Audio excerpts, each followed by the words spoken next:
lakhe phakathi kwabantu abathunywa basondele kuthunywa umuntu owenzakeleyo, kuthunywa umuntu owenzakeleyo. Yabona ke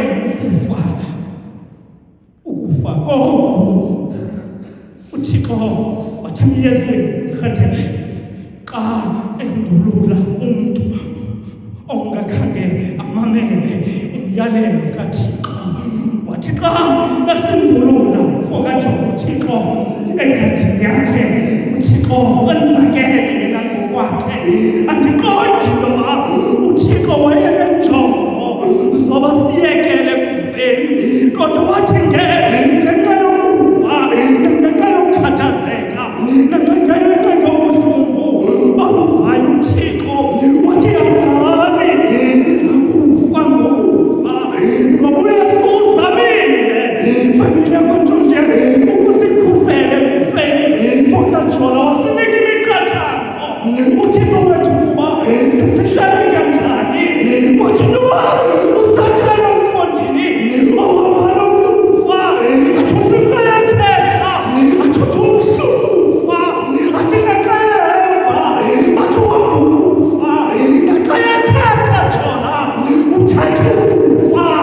Wathi ke ngoku xa yanobuhlungu egadini, wathi iya kuloo mthi, wathi akuqondi ngoba nakawisela umthetho phantsi kwale gadi yaseetheni umfondini.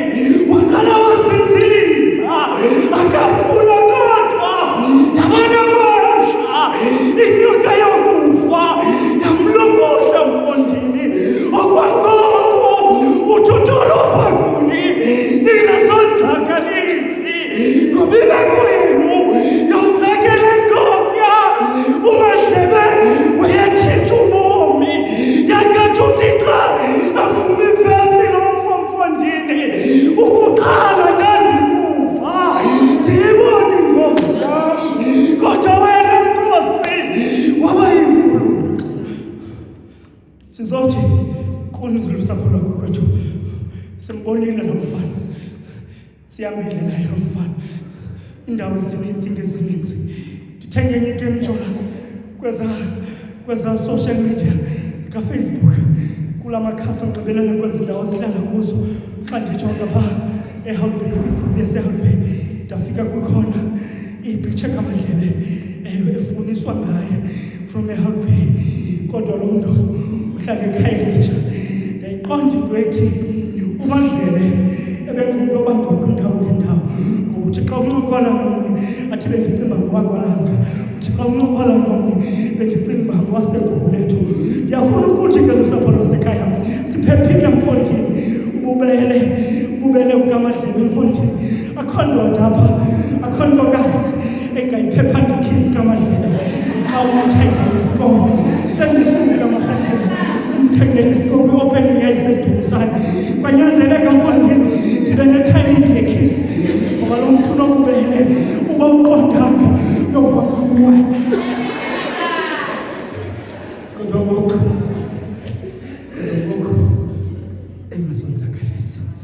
Rhatebe, yabona umntu ngumntu kowabo, kodwa unexabiso kowabo, kodwa unexabiso. Ndiyafuna ukuthi nangona singayenzanga ijustice yobubele bukaMahlebe sonke, mhlawumbi ngenxa yeemeko zahlukeneyo ngendawo esikuyo, ngoba ke wathetha ngesayitsi uVice waseBongane, mhlawumbi le-area ke ibe yi-influence yoba singazogqwala apha, ngoba lo ibelingqina lengoma, ibengumntu wakwaThixo, ibengumntu wotakataka, ibengumntu wothando, ibengumntu nje onwabisa. Kodwa yamazumi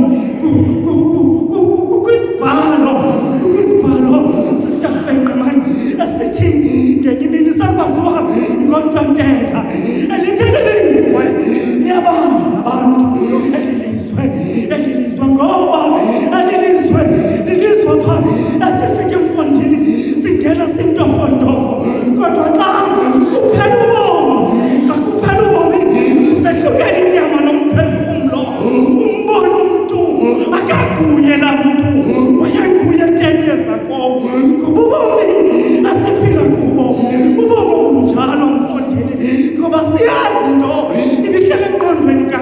nathi nangeli xesha amane qokelela ikhonzi eyosithengela izinto azithengela zona asiyazi ube engqondweni yakhe ekusenzeka ntoni ngoba kukho le nto i-anxiety and depression efika ingenelele emntwini kwiimeko zonke efika izenzela kodwa kwangoku sifuna ukuthi kuni xa nigothuka mfondini niyobeka amathambalo omfana sifuna ukuthi uThixo oye kuniphumelelisa makahambe nani anigcine uThixo anifihle kule ndlela anomeleze Thixo anihlanhlatha amadolo niyazi uba le ndlela iyahambeka mfondini kutsho abantu ke abazanayo nezi zinto kukhotshwa abantu abancediweyo nguThixo uYesu wethu ke esimthembileyo wonikhapha mani kude kube sekufeni ngoku ngokunaphakade amen.